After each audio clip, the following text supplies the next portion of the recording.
रिसेंटमध्ये मार्केटमध्ये तुम्ही बँकिंग सेक्टरला घेऊन थोडंसं जास्त फॉल बघायला मिळाला असेल. गेल्या आठवड्यामध्ये बँकिंग क्षेत्र जे आहे, बँकिंग क्षेत्रातील शेअर्स जे आहे त्यांची पडझड मोठ्या प्रमाणात होताना आपल्याला बघायला मिळाली.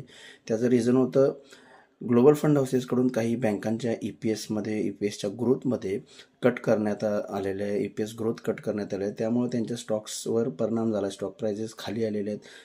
2026-27 फायनान्शियल इयर याचे फोरकास्टिंग कट केले आहेत ई पी एस ग्रोथचे. त्यामुळे थोडासा बँकिंग क्षेत्रामध्ये आपल्याला पडझड बघायला मिळाली.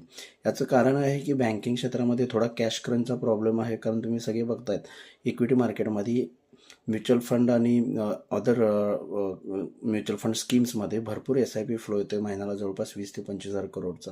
त्यामुळे बँक डिपॉझिटमधून पैसा जो आहे तो निघत आहे आणि परत बँक डिपॉझिटमध्ये त्यामुळे ग्रोथ खुंटलेली आहे. परिणामी बँकांच्याकडे थोडा कॅश क्रंच जाणवतो आहे. त्याच्या रिगार्डिंग मागच्या पॉलिसीमध्ये RBIनं सुद्धा CRR रेट कट केला. त्याचं कारण होतं की बँकांना लिक्विडिटी प्रोव्हाइड करता येईल आणि ते प्रॉब्लेम्स अजून बँकांना आहेत. डिपॉझिट ग्रोथ नाही आहे. परिणामी डिपॉझिट ग्रोथ नसल्यामुळं लोन ग्रोथ थोडी त्यांची कमी होऊ शकते येणाऱ्या भविष्य काळामध्ये. त्यामुळं एक म्हणजे अकारण काळजी असं म्हणता येईल मला वाटतं जी वर्तवली गेलेली आहे ग्लोबल फंड हाऊसेसकडनं. आणि त्यामुळं बँकांमध्ये थोडं काय झालेलं आहे, पडझड झालेलं आहे. पण मला वाटतं लवकरच रिझल्ट सेशनमध्ये या जो आता जानेवारीत रिझल्ट्स लागतील त्यामध्ये हे सगळे इश्यू क्लिअर आउट होतील आणि बऱ्यापैकी मला वाटतं काही बँकांचे व्हॅल्युएशन्स खूप अट्रॅक्टिव्ह झालेले आहेत. मला वाटतं लवकरच लवकर बँकिंग क्षेत्र परत पुन्हा बाउन्स बॅक घेईल आणि परिणामी मार्केटसुद्धा बाउन्स बॅक घेईल.